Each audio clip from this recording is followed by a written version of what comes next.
राजदार बीवी, एक कुर्बानी की कहानी। सर्दियों की अखबस्ता रात थी। आसमान पर दबीज बादल छाए हुए थे और हवा में खुनकी की शिद्दत थी। इस खामोश रात में ज़ैनब सोफे पर बैठी सोचों में गुम थी। इसके शौहर फहद, जो एक कामयाब बिजनेसमैन थे, अभी तक घर नहीं लौटे थे। ये पहला मौका नहीं था कि वो देर से आए हों, मगर आज ज़ैनब के दिल में बेचैनी कुछ ज्यादा ही थी। मोहब्बत का आगाज। ज़ैनब और फहद की शादी को 7 साल हो चुके थे। मोहब्बत की बुनियाद पर कायम ये रिश्ता एक ज़माने में मिसाली समझा जाता था। फहद की कामयाबी में ज़ैनब का बड़ा हाथ था, क्योंकि उसने हर मुश्किल वक्त में उसका साथ दिया, हमेशा उसके फैसलों की तायद की और कभी किसी शिकायत का मौका न दिया। शक की परछाइयाँ। कुछ महीनों से फहद के रवैये में एक अजीब सी तब्दीली आ गई थी। वो अक्सर रात देर से आते, फ़ोन पर मसरूफ़ रहते और ज़ैनब से पहले जैसी गर्मजोशी से बात नहीं करते थे। ज़ैनब ने कई बार पूछने की कोशिश की, मगर फहद ने हमेशा किसी न किसी बहाने बात टाल दी। आज भी ज़ैनब सोच रही थी कि आखिर वो क्या करे।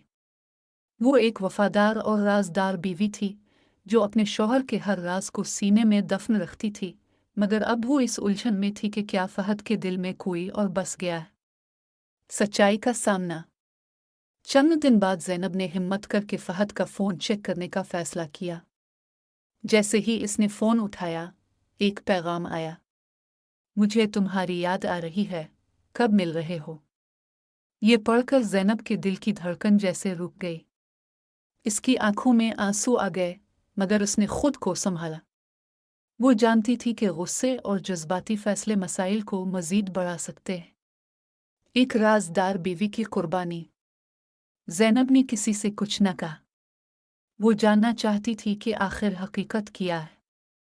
इसने खामोशी से फहद का रवैया परखा और कुछ दिन बाद खुद ही इससे बात करने का फैसला किया।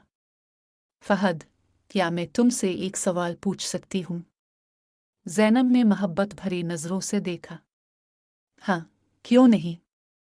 फहद ने नज़रें चुराते हुए जवाब दिया। क्या तुम मुझसे कुछ छुपा रहे हो? कोई ऐसी बात जिसे बताने में तुम्हें हिचकिचाहट हो?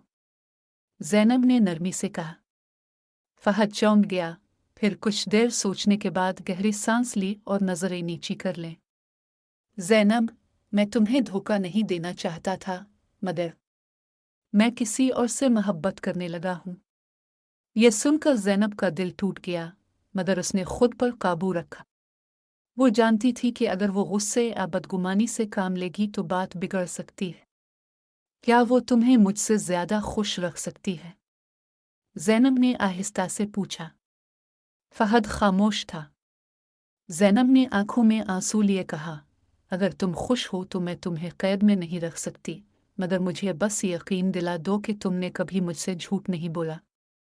फहद की आंखों में पशेमानी थी। इसने ज़ैनब का हाथ थामकर कहा, ज़ैनब, तुम हमेशा मेरी राजदार रही हो। मैंने तुम्हारे साथ जो वक्त गुजारा, वो मेरी ज़िंदगी का सबसे खूबसूरत हिस्सा है, मगर शायद मैं खुद को नहीं समझ सका। फैसले की घड़ी। ज़ैनब ने मुस्कुराकर आंसू पूछ लिए। अगर तुम्हें वाकई इस लड़की से मोहब्बत है तो मैं तुम्हें रोकूंगी नहीं, मगर याद रखना, रिश्ते कुर्बानी मांगते हैं। मैंने हमेशा तुम्हारी खुशी को अपनी खुशी समझा, मगर तुम्हें अपनी खुशी खुद तलाश करनी होगी। ये कहकर ज़ैनब ने फहद को आज़ादी दे दी। कुछ दिन बाद फहद ने खुद ही इस दूसरी औरत से रिश्ता ख़त्म कर दिया। इसे एहसास हुआ कि ज़ैनब जैसी राजदार, समझदार और वफादार बीवी कोई और नहीं हो सकती। इख्तिताम। राजदारी की ताकत। ज़ैनब की सब्र और तहम्मुल ने इसके घर को बिखरने से बचा लिया। इसकी समझदारी, बुर्दबारी और राजदारी ने इसके रिश्ते को दोबारा मजबूत कर दिया। फहद ने वदा किया कि आइंदा कभी किसी और की तरफ देखेगा भी नहीं, और ज़ैनब को पहले से भी ज़्यादा इज्जत और मोहब्बत देने लगा। ये कहानी हमें सिखाती है कि बाज़ औक़ात खामोशी और सब्र बड़े से बड़े तूफ़ान को भी थम जाने पर मजबूर कर देते हैं। एक राजदार बीवी वही होती है जो न सिर्फ अपने शौहर के भेद सीने में रखे बल्कि इसके गुमराह कदमों को भी प्यार और दानाई से वापस ले आए।